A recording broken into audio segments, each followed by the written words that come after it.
नमस्कार दोस्तों, आप सभी का स्वागत है आपके अपने यूट्यूब चैनल रेस टू परीक्षा में।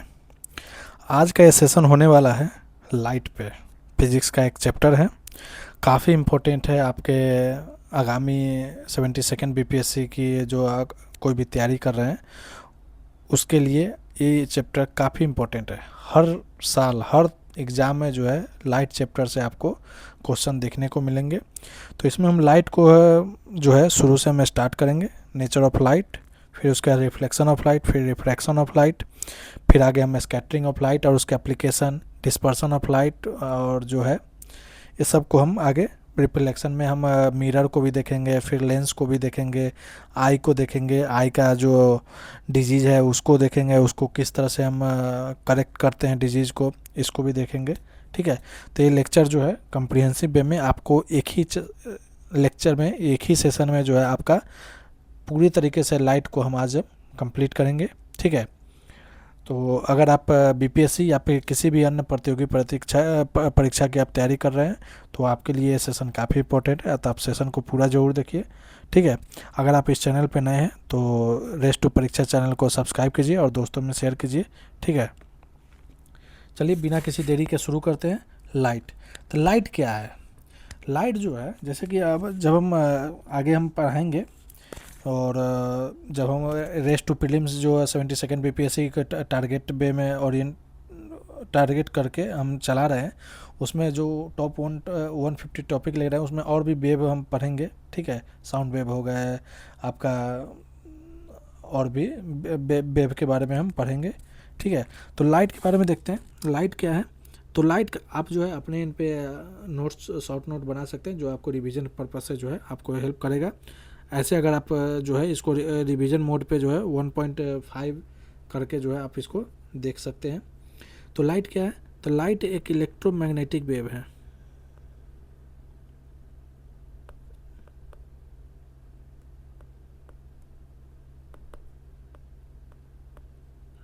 इलेक्ट्रोमैग्नेटिक वेव है। ठीक है, अब इलेक्ट्रोमैग्नेटिक वेव क्या होता है?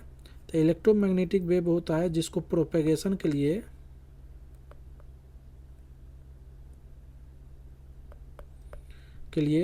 कोई भी मीडियम की ज़रूरत नहीं होता है, नो मीडियम रिक्वायर्ड।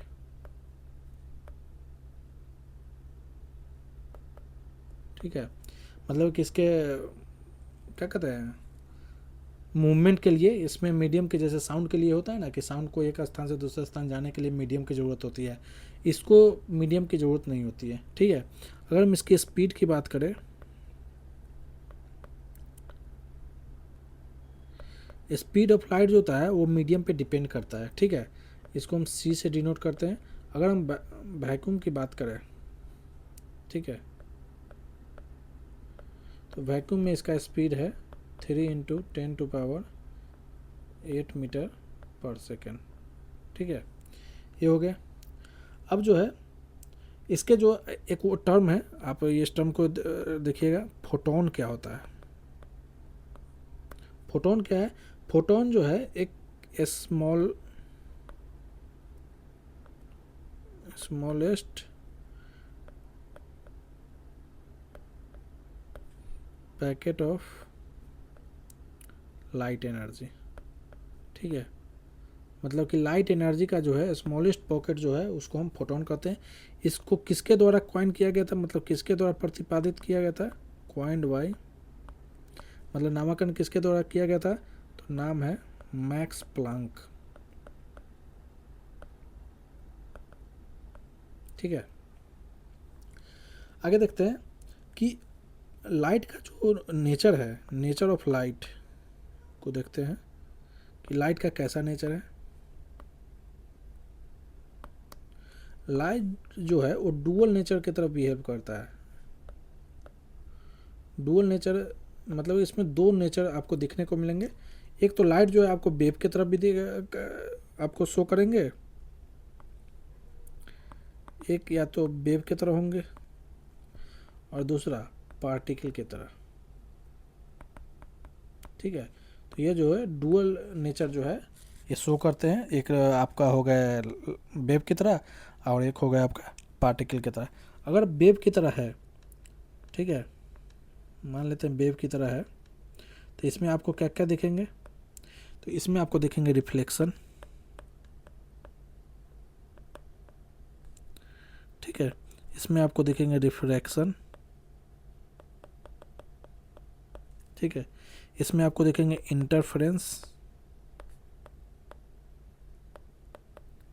रिफ्लेक्शन हो गया परावर्तन, रिफ्रैक्शन हो गया अपवर्तन, इंटरफेरेंस हो गया व्यतिकरण, और एक हो गया डाइफ्रैक्शन, ये हो गया आपका विवर्तन, ठीक है। अगर हम पार्टिकल की बात करें तो पार्टिकल में यह जो है बिहेव करेंगे फोटो इलेक्ट्रिक इफेक्ट,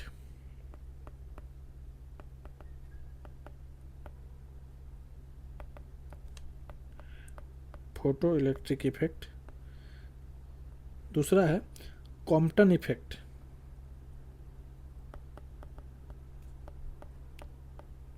ठीक है। आगे हम इसको हम पार्टिकल वाले जो है फोटो इलेक्ट्रिक इफेक्ट और कॉम्पटन इफेक्ट, इसको आगे हम देखेंगे। आज शुरू करते हैं आपका बेम में रिफ्लेक्शन ऑफ लाइट को।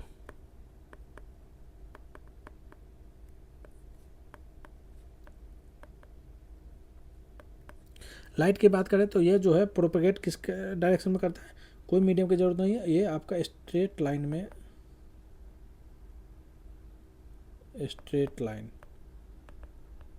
जो है यह मूव करता है, मतलब सीधी रेखा में। रिफ्लेक्शन ऑफ लाइट, रिफ्लेक्शन क्या है, जैसे कि मान लेते हैं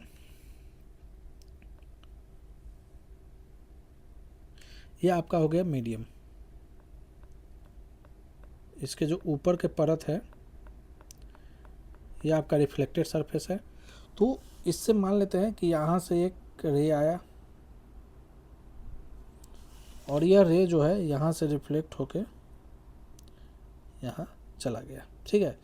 तो और इसके बीचों बीच जो है जो सरफेस के परपेंडिकुलर है वो हो गया आपका एक हो गया, ठीक है, इसको नॉर्मल कहते हैं, नॉर्मल अभिलंब हो गए। यह जो रे रिफ्लेक्ट हुआ है, एक जो रे जो ऊपर से गिर रही है सरफेस पे, इसको हम रे ऑफ इंसिडेंस कहते हैं,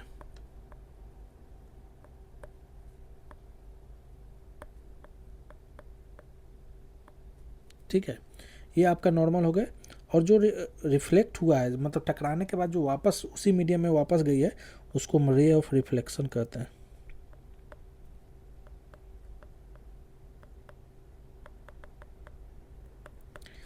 एक हो गया इंसिडेंस रे, ठीक है, और रे ऑफ इंसिडेंस मतलब इंसिडेंट रे हो गए, रे ऑफ रिफ्लेक्शन मतलब रिफ्लेक्टेड रे हो गए, ठीक है, इसको इंसिडेंट रे कहते हैं।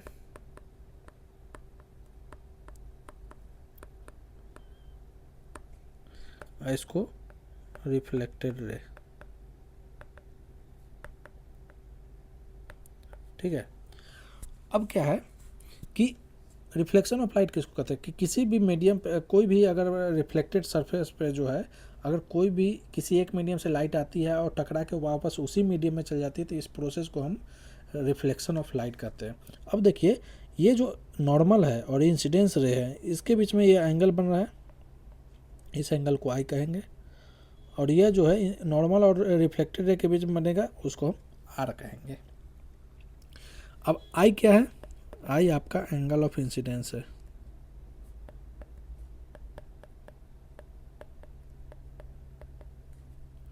और आर क्या है, एंगल ऑफ रिफ्लेक्शन है, ठीक है। अब जो है ये हो गया आपका बेसिक चीज़ें। अब हम बात करते हैं इसके कुछ लॉ की जिसको हम लॉ ऑफ रिफ्लेक्शन कहते हैं, लॉज ऑफ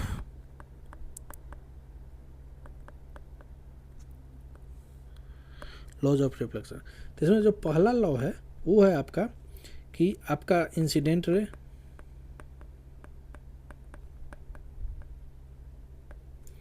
आपका normal and reflected ray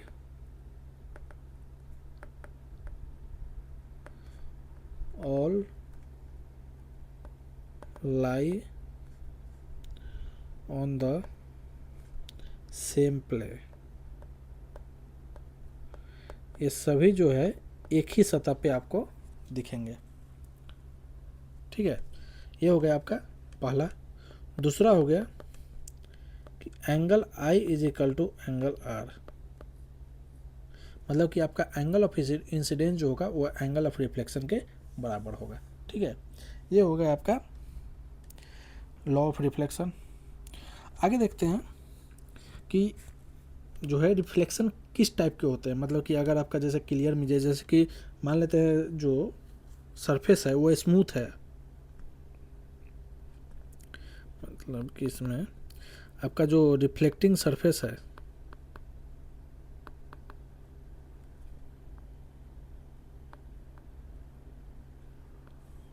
reflecting surface है वो अगर स्मूथ है,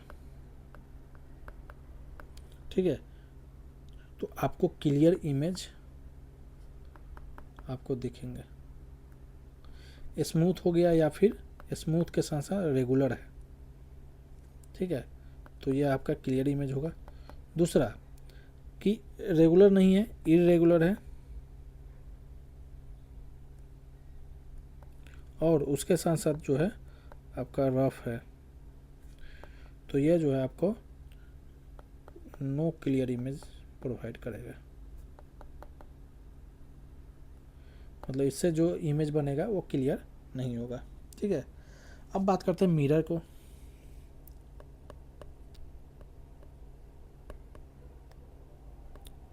मिरर, मिरर मतलब दर्पण। ठीक है, अब मिरर क्या होता है? मिरर एक, जैसे कि प्लेन मिरर की बात करते हैं,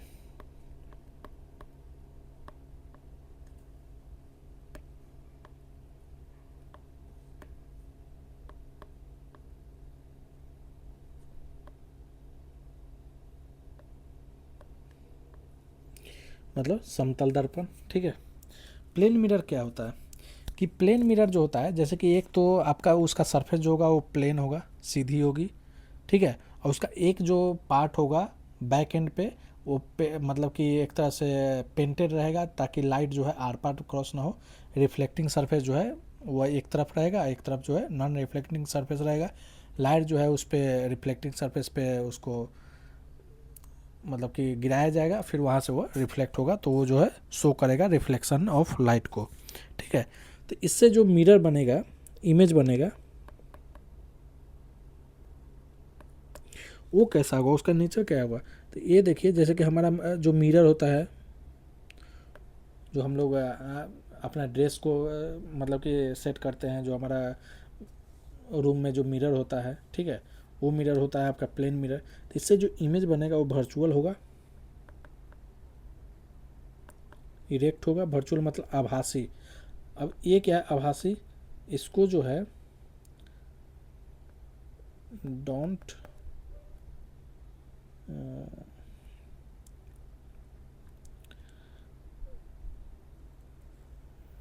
वर्चुअल मतलब क्या होता है, इसको जो है पर्दा पे हम मतलब कि ऑब्टेन नहीं कर सकते, प्राप्त नहीं कर सकते।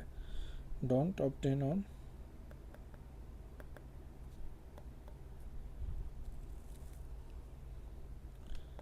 देखिए, पर्दा ही लिख दीजिए, ठीक है, अभी ध्यान में वर्ड आ नहीं रहा है।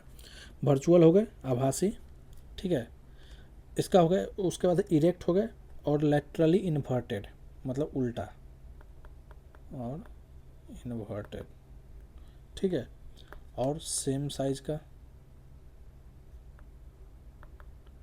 सेम साइज का ये होगा। ठीक है, अब से और डिस्टेंस जो होगा इसका इमेज का, अगर बात करें इमेज डिस्टेंस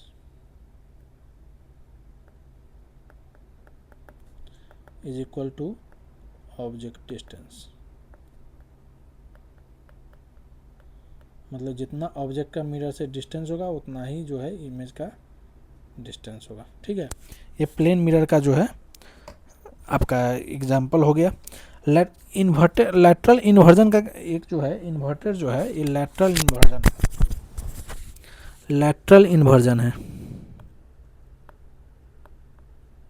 ठीक है, लैटरल इन्वर्जन का क्या मतलब कि आपका लेफ्ट जो है वो राइट दिखेगा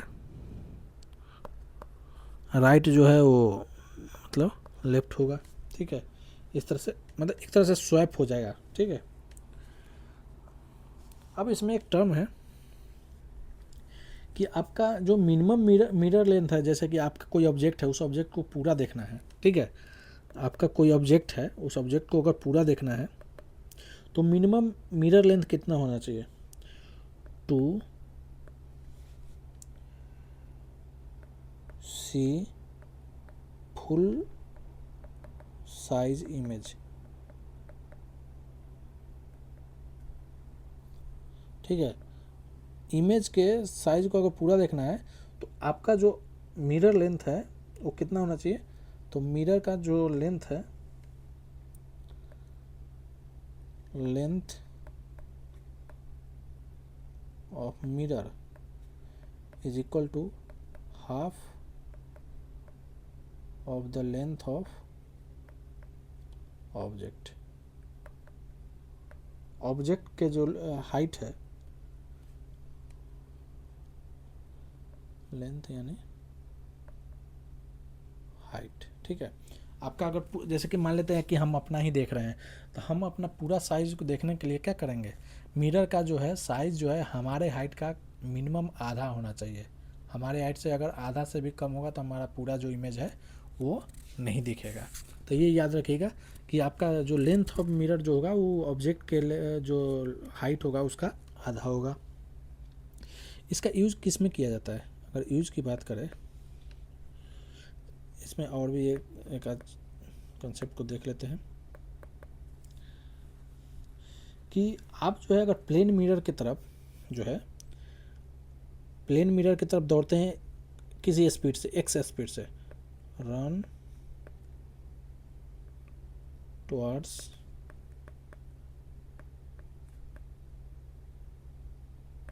प्लेन मिरर, एक्स स्पीड है आपका, ठीक है। तो आपको क्या होगा कि आपका इमेज जो है, इमेज अपीयर्स 2x स्पीड के साथ इमेज जो है अपीयर होगा, ठीक है।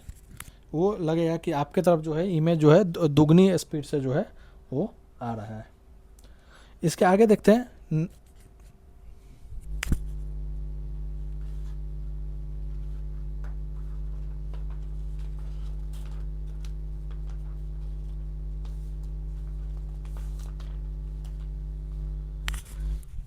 आगे है कि अगर दो प्लेन मिरर को एक दूसरे के साथ किसी एंगल पे अगर हम उसको हम प्लेस करते हैं तो कितने मल्टीपल इमेज बनेंगे, ठीक है। तो नंबर ऑफ इमेज की बात देखते हैं। इफ टू प्लेन मिरर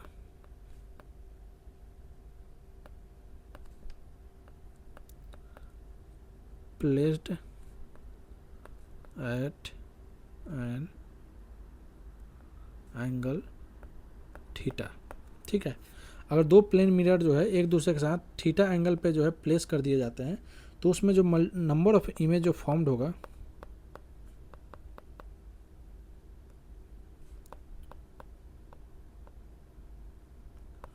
उसका फॉर्मूला होता है 360 डिग्री अपॉन थीटा -1, ठीक है। 360 डिग्री अपॉन थीटा -1, ठीक है। अगर मिरर आर जब परफेक्टली पैरेलल होगा तो नंबर ऑफ इमेज जो है, अगर मान लेते हैं कि अगर टू प्लेन मिरर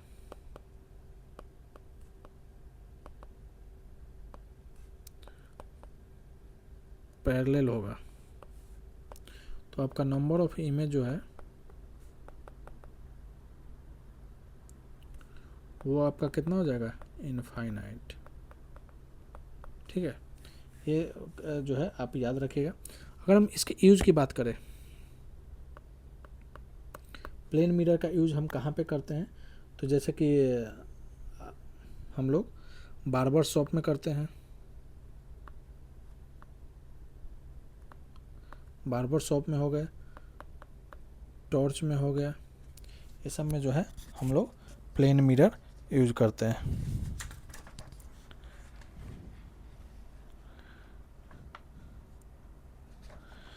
आगे देखते हैं, अब बात करते हैं आगे स्फेरिकल मिरर की। ठीक है,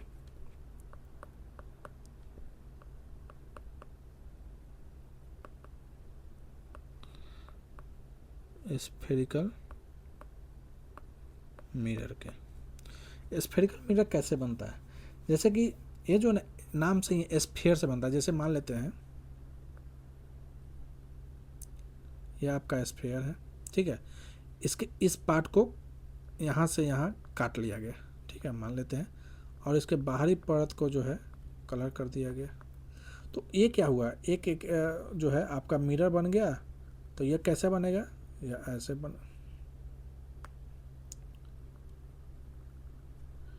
ये जो ऐसे बन गया, इसका अंदर का सरफेस जो है वो रिफ्लेक्टिंग हो गया।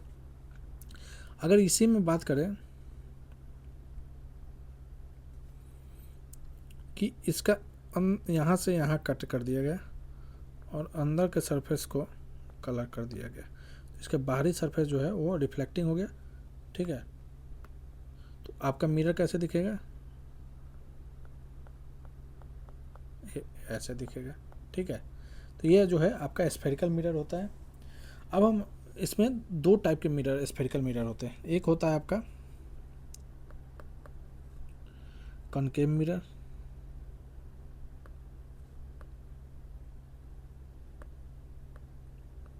कॉनकेव मिरर, कॉनकेव मिरर कौन होता है, जो ये आपका है, ये जो पोर्शन है ये कॉनकेव मिरर का है,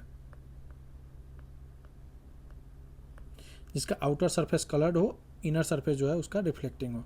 और ये आपका कौन हो जाएगा, ये आपका कॉन्वेक्स हो जाएगा। इसका आउटर सरफेस जो है रिफ्लेक्टिंग हो, इनर सरफेस जो है कलर्ड हो, तो कॉनकेव मिरर हो गया। ये इसका हमने बताया कि ये रिफ्लेक्शन हो गया, इनर सरफेस रिफ्लेक्शन साइड हो गया, बैक ऑफ द कलर्ड हो गया। अब है इसमें इमेज कैसे बनता है। ठीक है, तो इमेज के बारे में हम देखते हैं। इसमें अलग अलग पोजीशन पे जो है ऑब्जेक्ट के रख के जो है इमेज फॉर्मेशन होता है। तो हम पहले कॉन्वेक्स मिरर, कॉनकेव मिरर को ही देखते हैं। कॉनकेव मिरर में क्या हो गया आपका, रिफ्लेक्टिंग सरफेस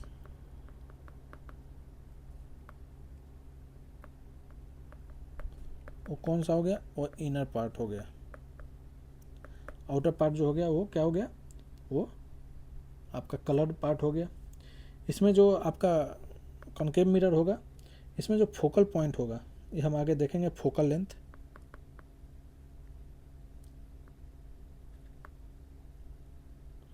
फोकल लेंथ या निगेटिव होगा हमेशा। निगेटिव क्यों होगा, जैसे ये देखिए,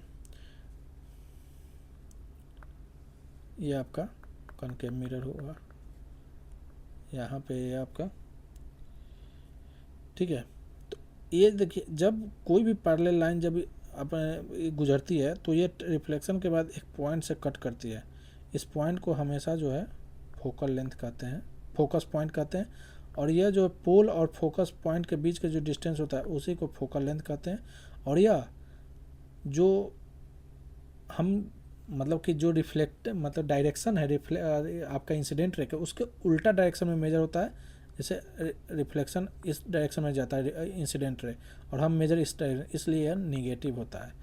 और यह जो है आपका सी होता है, यह आपका एक तरह से सेंटर होता है आपका स्फीयर का, उसको सी कहते हैं। और यह सेंटर ऑफ कर्वेचर कहलाता है, जो कि फोकल लेंथ का डबल होता है। सी जो होता है वो 2f के बराबर होता है।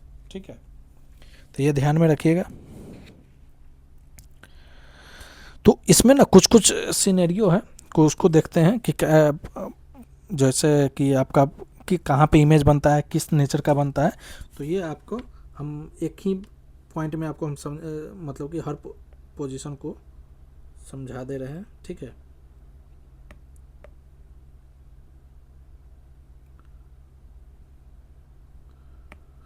जैसे कि अगर मान लेते हैं कॉनकेव की बात है कि अगर ऑब्जेक्ट इन्फिनिटी पे हो, ठीक है, इन्फिनिटी पे होगा, तो आपका जो इमेज बनेगा वो कहाँ बनेगा, यहाँ पे लिख देते हैं इमेज फॉर्मेशन।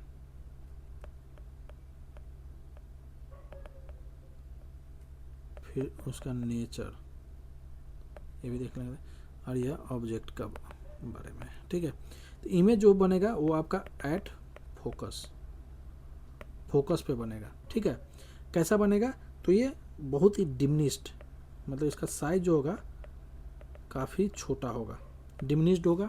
ठीक है, उसके बाद जो है पॉइंट साइज मतलब काफ़ी छोटा होगा, हाईली डिमिनिश्ड। अगर डिमिनिश्ड कहते हैं तो हाईली जो है हाईली डिमिनिश्ड। ठीक है, उसका नेचर कैसा होगा, तो रियल होगा और जो है आपका इन्वर्टेड होगा। रियल का क्या मतलब कि रियल का मतलब कि इसको हम जो है can obtain on screen, screen पे ऑब्टेन कर सकते हैं। वो पर्दा उस समय आया नहीं था, स्क्रीन उसका होगा कि स्क्रीन पे हम ऑब्टेन कर सकते हैं। ठीक है, तो रियल हो गया, इन्वर्टेड हो गया, हाईली डिमिनिश्ड हो गया, और कहाँ बनेगा, फोकस पे बनेगा। दूसरा सिनेरियो है कि हम उसको आगे करते हैं, तो बिटवीन जो है आपका सी मतलब सेंटर ऑफ कर्वेचर और इन्फिनिटी एंड इन्फिनिटी, मतलब सेंटर ऑफ कर्वेचर के बाहर अगर कहीं पे है तो इसका इमेज कैसा बनेगा, इसके बारे में देखते हैं। तो इसका इमेज जो बनेगा वो भी आपका बिटवीन एफ एंड सी, आपका जो है फोकस हम पहले लिख देते हैं। सी जो है आपका सेंटर ऑफ कर्वेचर हो गया। ये सेंटर ऑफ कर्वेचर क्या होगा, ये हमने आपको बता रखा है। जिस स्फेरिकल पार्ट मतलब स्फेरिकल मिरर का पार्ट है, उस स्फेरिकल मिरर का जो सेंटर होगा उसको सेंटर ऑफ कर्वेचर कहेंगे। एफ जो है आपका फोकस होगा, पी जो होगा आपका पोल होगा। ठीक है, ये हो गया। और सी और एफ के बीच में क्या रिलेशन है वो हमने बता दिया, सी इज इक्वल टू 2f होता है। फोकल लेंथ जो होगा वो पोल और फोकस पॉइंट के बीच का जो डिस्टेंस होगा उसको पोल कहते हैं, या ये एफ जो होगा वो फोकल लेंथ होगा। ठीक है, इसके बाद है यू, स्मॉल यू जो है ऑब्जेक्ट डिस्टेंस होगा, और भी जो है आपका इमेज डिस्टेंस होगा। ये अभी इसलिए बता दिया कि आगे जो है इसके बेस पे फार्मूला भी होगा, तो उसको हम लोग बस केवल उसका जो सिंबल है उसको केवल लिखेंगे।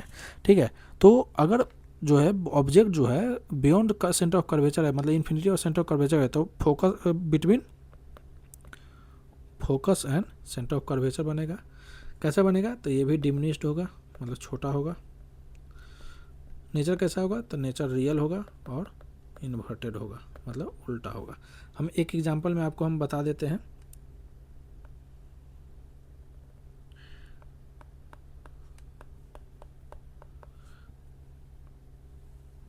ठीक है, ये पोल है हो गया इस पॉइंट पर, यहाँ से एक पैरेलल लाइन आया, यह गुजरा, यह हो गया एफ,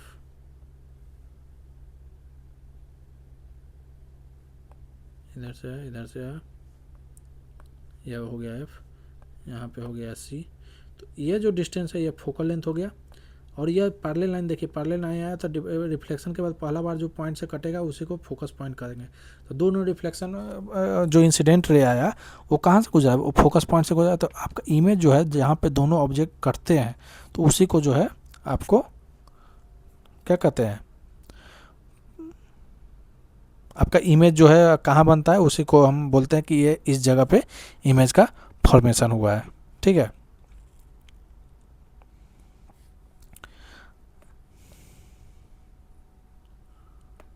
आगे देखते हैं।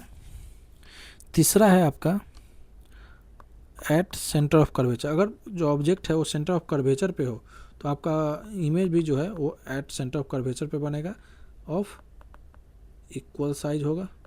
जो ऑब्जेक्ट का साइज होगा वही होगा, रियल होगा और इन्वर्टेड होगा। ठीक है,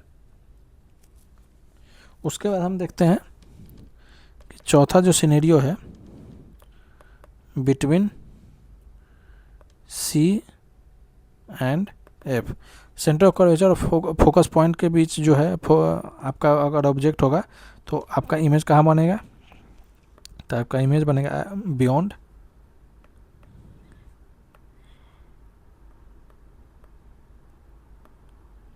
सी, मतलब कि सेंटर ऑफ कर्वेचर और इन्फिनिटी के बीच में बनेगा। कैसा बनेगा? तो ये इनलार्ज बनेगा, मतलब कि ऑब्जेक्ट से बड़ा होगा, उसके बाद इनलार्ज होगा, उसके बाद रियल होगा, फिर इन्वर्टेड होगा। ठीक है। पांचवा बात करें कि एट एफ अगर फोकस पॉइंट पे है, ठीक है, एट एफ, तो इसका इमेज कहाँ बनेगा? तो इमेज जो है इन्फिनिटी पे बनेगा। मतलब ऐसा लगेगा कि इन्फिनिटी वो एक पैरेलल लाइन हो जाएगा। ऑब्जेक्ट इमेज कैसा होगा? तो हाईली इनलार्ज होगा,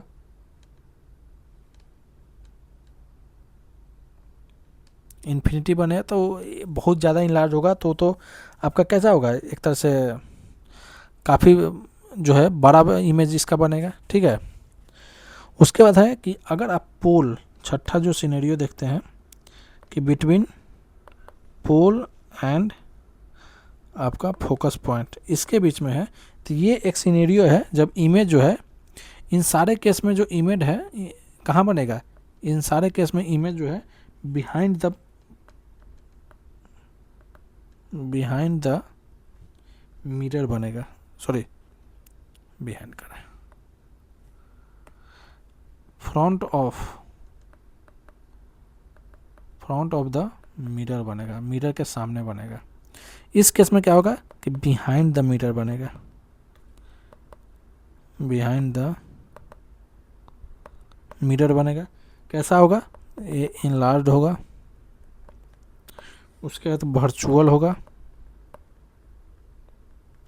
और इरेक्ट होगा, मतलब सीधा होगा। ठीक है। तो ये सिनेरियो बस याद रखिएगा, आपको एग्जाम में हो सकता है कि कुछ ऐसा सिनेरियो दे कि जहाँ पे बोल दे कि ऑब्जेक्ट यहाँ रखा गया है तो उसका इमेज का किस तरह का नेचर होगा। ठीक है। तो उसके लिए यह आपको हेल्प करेगा। अगर हम बात करें यूज, अगर हम कॉनकेव मिरर का यूज की बात करें तो कहाँ पे होगा? सेविंग या फिर मेकअप वाले में। ठीक है। जो मिरर होगा, टॉर्च के रिफ्लेक्टर जो होता है उसमें इसका यूज होगा। उसके बाद है जो डेंटिस्ट, डॉक्टर यूज करते हैं, डेंटिस्ट यूज, तो ये सब में जो है आपका कॉनकेव मिरर का यूज होगा। अगला देखते हैं कॉन्वेक्स मिरर का।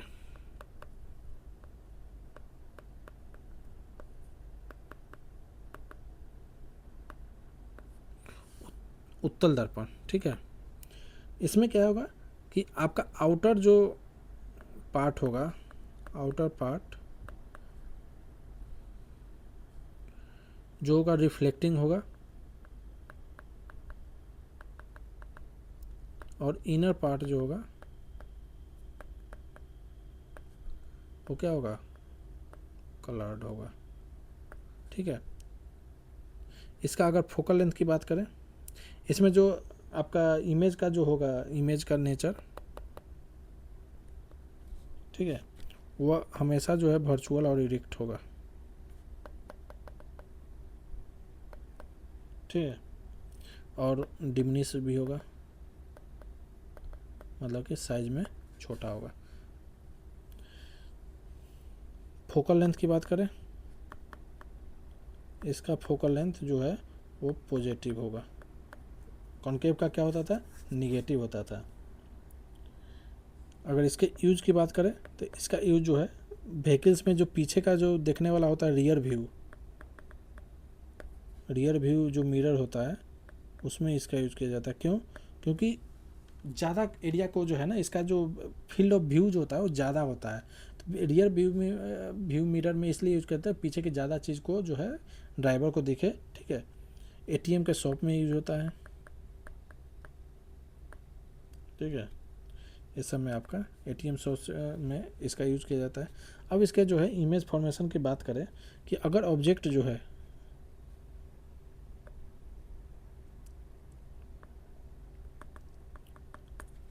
ऑब्जेक्ट और इधर इमेज, ऑब्जेक्ट जो है एट इन्फिनिटी हो,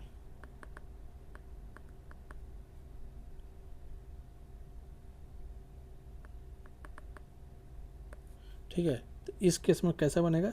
तो ये जो बनेगा, जो इमेज बनेगा वो एट फोकस बनेगा, फोकस बनेगा, पर बिहाइंड द मिरर बनेगा। ठीक है। नेचर कैसा होगा, तो नेचर होगा हाईली डिमिनिश्ड,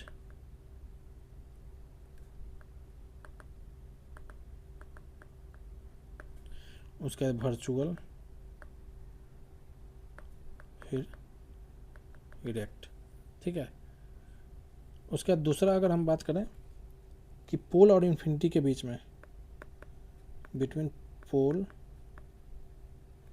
एंड इन्फिनिटी के बीच में कहीं पे भी हो, इस केस में भी जो है आपका इमेज कहाँ बनेगा, तो इमेज जो बनेगा वो between pole and focus point जो है वो बनेगा, ये डिमिनिश्ड होगा।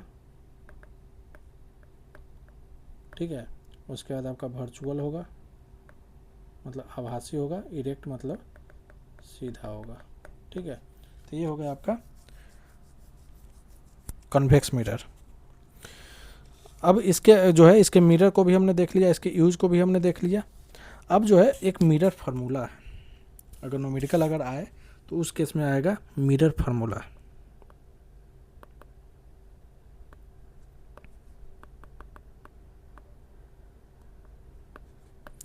ये मिरर फार्मूला क्या होता है, 1/f is equal to 1/u plus 1/v। आपको हम u और v बता चुके हैं। ठीक है। अगर मतलब कि u जो है ऑलवेज, u ऑलवेज क्या होगा, निगेटिव। f जो है वो आपका निगेटिव और पॉजिटिव दोनों होगा, बेस्ड ऑन की कॉन्वेक्स है कि कॉन्केव है। और v जो है आपका वो भी पॉजिटिव और निगेटिव दोनों होगा, क्योंकि वो डिपेंड करेगा कि हम जो इमेज बन रहा है वो मिरर के सामने बन रहा है या मिरर के पीछे बन रहा है। मिरर के सामने बन रहा है तो भी जो है वो निगेटिव होगा। जैसे अगर मान लेते हैं इंसिडेंट रे इधर आ रहा है, इमेज जो है हम पोल से इधर मान रहे हैं, तो वो निगेटिव हो जाएगा। तो ये किस केस में होगा, जब फ्रंट ऑफ द इमेज होगा, फ्रंट ऑफ मिरर होगा।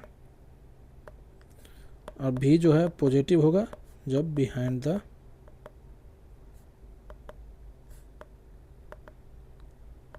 मिरर होगा। तो ये थोड़ा ध्यान में रखिएगा जब भी आपको, क्योंकि क्वेश्चन में ये नहीं दिया रहेगा कि जहाँ आपका जो इमेज डिस्टेंस हो -10 सेंटीमीटर है या +10 सेंटीमीटर, ये नहीं दिखा रहेगा। वो बस दिया रहेगा रियल है, आपका मिरर के सामने बन रहा है या मिरर के पीछे बन रहा है, वो आपको ऑटोमेटिक अपने से आपको कैलकुलेट करना पड़ेगा कि उसको निगेटिव ले या पॉजिटिव। ठीक है। एफ क्या होगा, एफ आपको हमने बताया जो है R/2 होगा। ठीक है। R जो होता है वो 2F के बराबर होता है, तो ये रेडियस ऑफ कर्वेचर हो जाता है। ये हो गया आपका यहाँ पे रिफ्लेक्शन ऑफ मिरर लाइट जो है यहाँ पे ख़त्म हो गया। अगला चैप्टर है, इसको देखते हैं, रिफ्रैक्शन।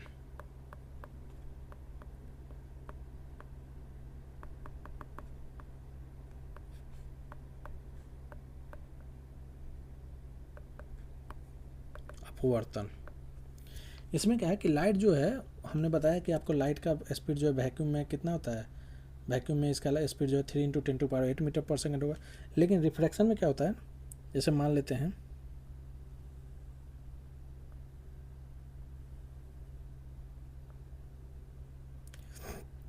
ऊपर में एयर है, यह जो है आपका वाटर है, और फिर यह जो है आपका वो एयर है। तो क्या होगा ना कि जैसे जैसे मीडियम चेंज होगा ना, तो उसका जो रिफ्लेक्टेड रे है उसके डायरेक्शन में भी चेंज आएगा। कि उसका जैसे मान लेते इंसिडेंट रे है,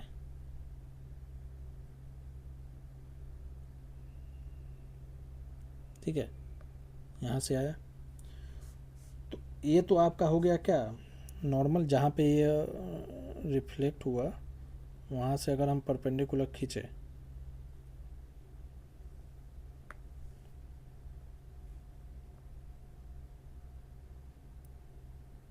तो ये मान लीजिए आपका क्या हो गया, नॉर्मल हो गया, और ये क्या हो गया आपका इंसिडेंट रे हो गया। ठीक है। इंसिडेंट रे और नॉर्मल के बीच का जो एंगल होगा वो एंगल ऑफ इंसिडेंस होगा, ये आपका नॉर्मल होगा।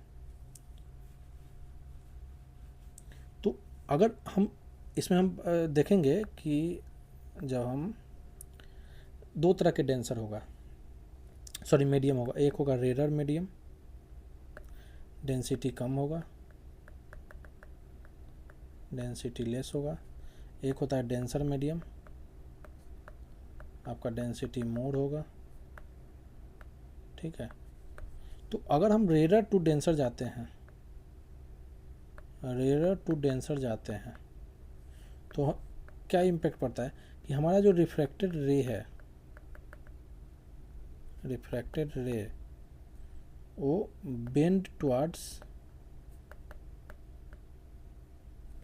नॉर्मल, वो नॉर्मल के तरफ जो है वो झुकता है, ठीक है। लेकिन यही अगर हम डेंसर टू रेयर जाए, डेंसर टू रेयर, तो उस केस में जो हमारा रिफ्रैक्टेड रे है,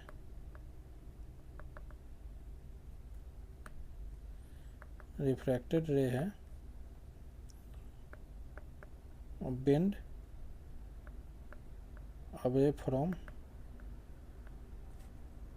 नॉर्मल, मतलब वो नॉर्मल से वो दूर जाएगा, ठीक है। तो इसको ध्यान में रखिए।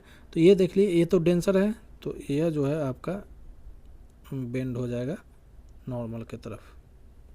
अगर यहाँ से जो फिर है कि ये तो आपका नॉर्मल हो गया, अब ये इंसिडेंट रे की तरह काम करेगा, तो ये हो गया आपका नॉर्मल, ठीक है। अब यहाँ से जब ये जाएगा तो फिर यह जो है दूर हो जाएगा। तो ये जो है आपका रिफ्रैक्शन होता है, ठीक है, कि आपके रेडार से जब डेंसर में जाते हैं तो बेंड होता है आपका नॉर्मल की तरफ, अगर आप डेंसर टू रेडार जाते हैं तो नॉर्मल से दूर जाता है रिफ्रैक्टेड रे, ठीक है। अब इसमें जो है ये तो एंगल ऑफ इंसिडेंस हो गया और ये आपका एंगल ऑफ रिफ्रैक्शन हो गया।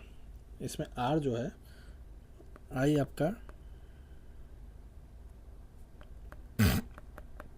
एंगल ऑफ इंसिडेंस और आर हो जाएगा आपका एंगल ऑफ रिफ्रैक्शन, ठीक है। अब जो है एक टर्म आता है रिफ्रैक्टिव इंडेक्स, वो क्या है इसको समझते हैं। Refractive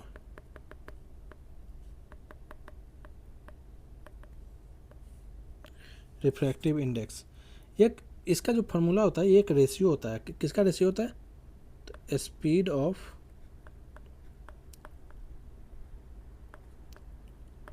light in vacuum, vacuum में स्पीड का light upon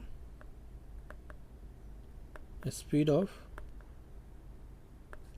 light in the medium, जो मीडियम है जिन उसमें वो उसमें लाइट का स्पीड क्या है, यह बताता है कि जो रिफ्रैक्टेड रे है वो कितना बेंड करेगा, उसी का जो है एक मेजरमेंट है, ठीक है। जैसे कि अगर ज़्यादा डेंसर होगा, मोर डेंसर मोर रिफ्रैक्टिव इंडेक्स, इसको आर आई लिख देते हैं, ठीक है। मोर रिफ्रैक्टिव इंडेक्स मतलब एक तरह से डायरेक्टली रिलेशन होगा। रेयर टू डेंसर जाएगा तो टुवर्ड्स नॉर्मल होगा, डेंसर टू रेयर जाएगा तो अवे फ्रॉम नॉर्मल होगा। कुछ मीडियम के आप रिफ्रैक्टिव इंडेक्स याद कर लीजिए, जैसे एयर का रिफ्रैक्टिव इंडेक्स 1.0 है। अगर हम आइस का बात करें तो वो आपका 1.31 है। वाटर की बात करें तो 1.33 है। उसका ग्लास की बात करें तो 1.5 है। और सबसे ज़्यादा जो है डायमंड, इसका 2.42 है, ठीक है। तो यह रिफ्रैक्टिव इंडेक्स है कुछ मीडियम का।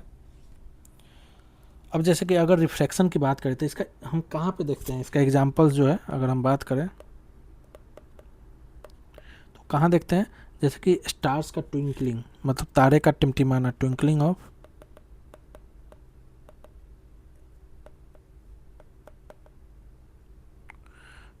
ऑफ स्टार्स, तारे का टिमटिमाना।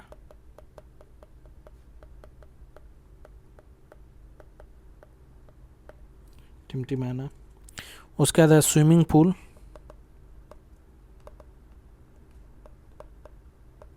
स्विमिंग पूल मतलब कि का डेप्थ जो है कम दिखना, डेप्थ सिम्स लो, मतलब डेप्थ जो है आपको कम दिख रहा हो, ठीक है। पेंसिल का बेंड होना, पानी में pencil appears bend in water, मतलब पानी में पेंसिल का जो है बेंड हो दिखता है, वो हो गया। तो ये हो गया आपके एग्जाम्पल। अब इसमें भी जो है जैसे कि जिस तरह से हमने मिरर को देखा है, उसी तरह इसमें जो आपका क्या होता है कि रिफ्लेक्शन में हम लेंस की बात करते हैं,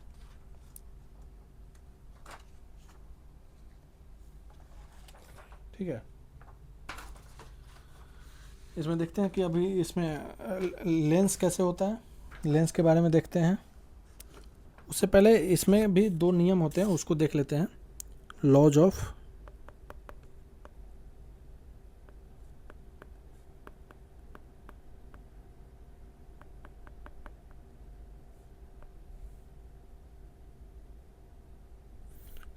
रिफ्रैक्शन, ठीक है।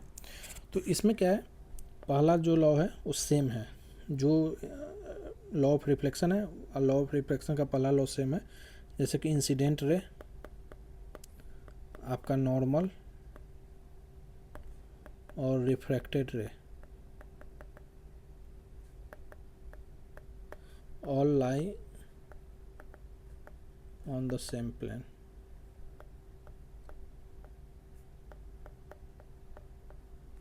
ठीक है। दूसरा जो है उसको स्नेल्स लॉ कहा जाता है, ठीक है। Sine i upon sine r is always constant, मतलब एंगल ऑफ इंसिडेंस का साइन वैल्यू और एंगल ऑफ रिफ्लेक्शन का जो है साइन वैल्यू, वो जो है दोनों क्या होते हैं, सेम होते हैं।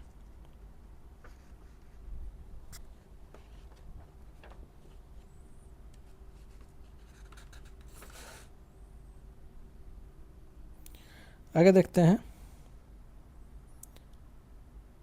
ये हो गया।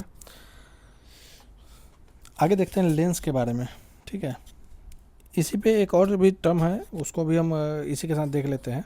Angle of incidence, critical angle क्या होता है, ठीक है। क्योंकि डेंसर और रेयर की बात ऑलरेडी हो चुकी है, तो उसको भी एक ही साथ में कंप्लीट कर लेते हैं। ये आज का जो है ये जो है सेशन जो है का लास्ट टॉपिक है। इसको अगले सेशन में हम कंप्लीट करेंगे, क्योंकि ये जो है बैटरी भी डाउन हो गया है, तो उसको जो है पूरा कंप्लीट हम नेक्स्ट सेशन में करेंगे, ठीक है। तो हम देखते हैं क्रिटिकल एंगल, जिसको कंसेप्ट है, पहले क्रिटिकल एंगल को समझते हैं।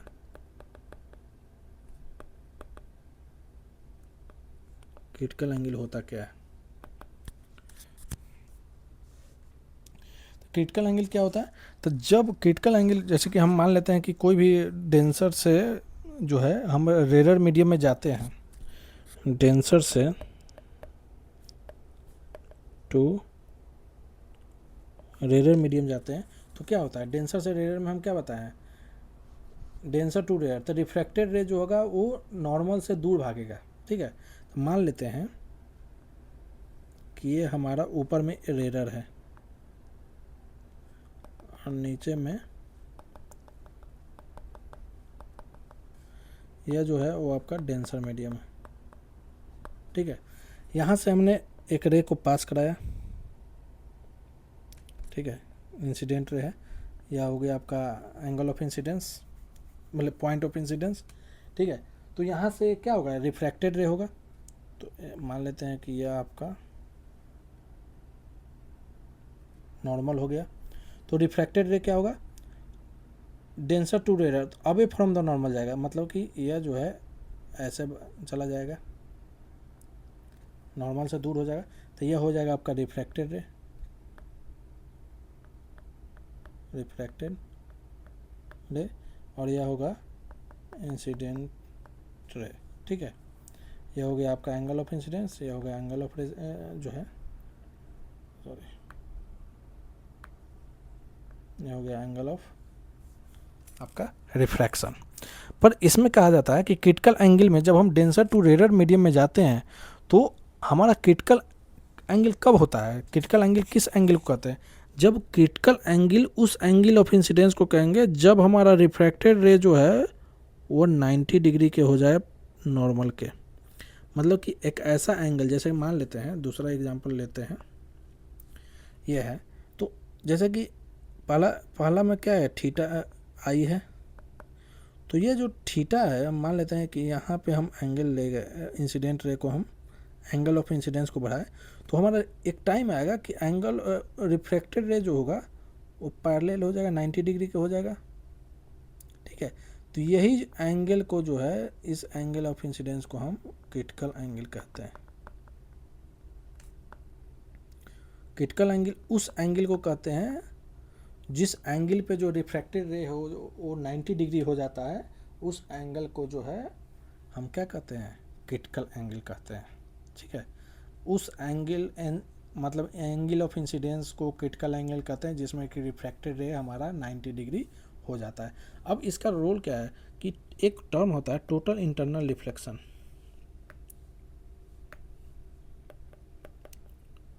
टोटल इंटरनल रिफ्लेक्शन,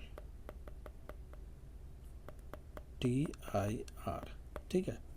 इसमें क्या होता है ना कि एक तो डेंसर टू रेयर जाते हैं, डेंसर टू रेयर, कि ये तभी पॉसिबल है टोटल इंटरनल रिफ्लेक्शन जब हम डेंसर टू रेयर ही जाएंगे, ठीक है।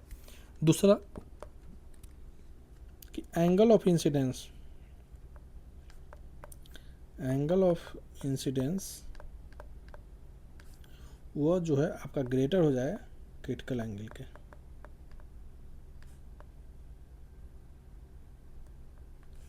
ठीक है।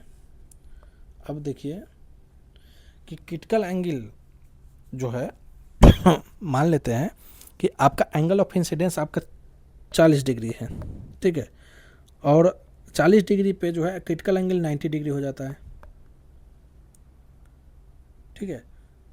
मतलब आपका रिफ्रैक्टेड रे 90 डिग्री होगा, तो 40 डिग्री क्या हो जाएगा आपका, 40 डिग्री हो जाएगा angle of incidence critical angle, ठीक है।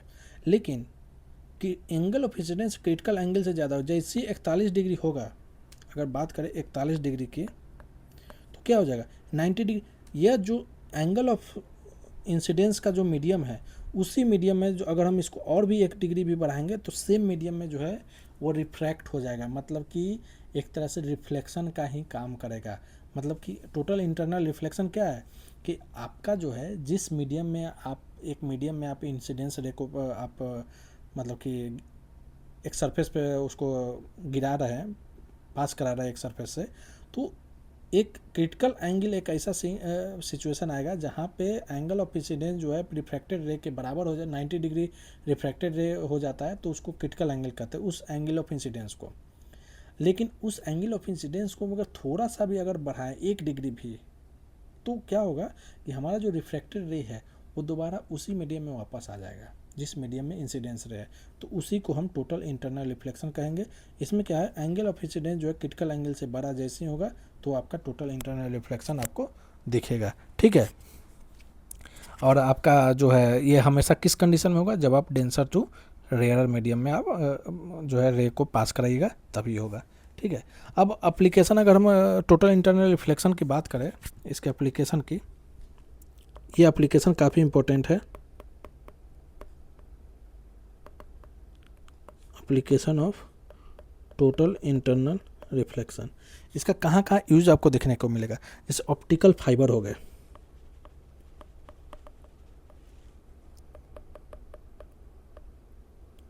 ऑप्टिकल फाइबर में जो लाइट जो है लगातार जो है रिपीट होते रहता है, लाइट जो ट्रेवल करता है वो लगातार रिपीट होते रहता है, तो ऑप्टिकल फाइबर में आपको जो है टोटल इंटरनल रिफ्लेक्शन दिखेगा। दूसरा, डायमंड का जो स्पार्कल होगा, डायमंड का जो चमकना होता है, डायमंड स्पार्कल, वो भी आपका टोटल इंटरनल रिफ्लेक्शन होगा। मिरेज का फॉर्मेशन ऑफ मिरेज, मिरेज जानते हैं क्या? मिरेज, जब आप किसी रोड पे जाते हैं, चलते हैं, तो दूर आपको ना हमेशा लगेगा कि पानी है, लेकिन वो पानी होता नहीं, वो टोटल इंटरनल रिफ्लेक्शन का ही वो उदाहरण है। ठीक है। जैसे लूमिंग, लूमिंग क्या होता है? लूमिंग आपका जो, जैसे कि कोल्ड एरिया में, जैसे कि आपका मान लेते हैं कोल्ड जो है ऑब्जेक्ट जो है, हम मतलब किसी आपके ठंडी जगह पे आप जाइए, आपको जो ऑब्जेक्ट जो है ना हल्का एलिवेटेड नज़र आएगा, मतलब कि उठा हुआ नज़र आएगा। जैसे कि total internal reflection in cold, जो डेंस एयर है सी के ऊपर, मतलब समुद्र के ऊपर अगर हम डेंस एयर को देखते हैं तो वो लगेगा कि हल्का ऊपर उठा हुआ है, तो उसको हम लूमिंग कहते हैं। तो ये टोटल इंटरनल रिफ्लेक्शन का ये हो गया। ठीक है, आपका एप्लीकेशन। तो यहाँ पे हो गया टोटल इंटरनल रिफ्लेक्शन।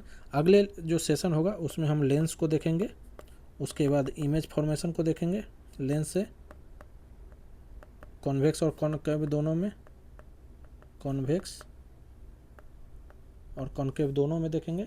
फिर हम उसके बाद ना आई को देखेंगे, आई, और आई का जो डिजीज़ है उसको भी देखेंगे। ठीक है, आई डिजीज़ को भी देखेंगे।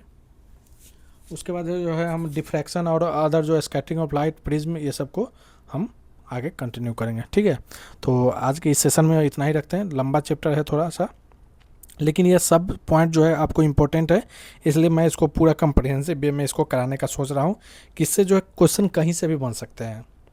इसलिए इसमें ये पॉइंट उठा के या वो पॉइंट उठा के, इसमें हर पॉइंट जो है, लेंस हो, मिरर हो, आपका आई हो, या फिर एप्लीकेशन हो, टोटल रिफ्लेक्शन का यूज पूछ दे लेता है, आपका स्कैटरिंग ऑफ लाइट हो गया, तो सब जो है पॉइंट अपने आप में इंपॉर्टेंट है, इसलिए इसको कंप्रिहेंसिव वे में पूरा कंप्लीट कराएंगे हम। ठीक है, चलिए आज के सेशन में बस इतना ही रखते हैं। थैंक यू, जय हिंद, जय भारत।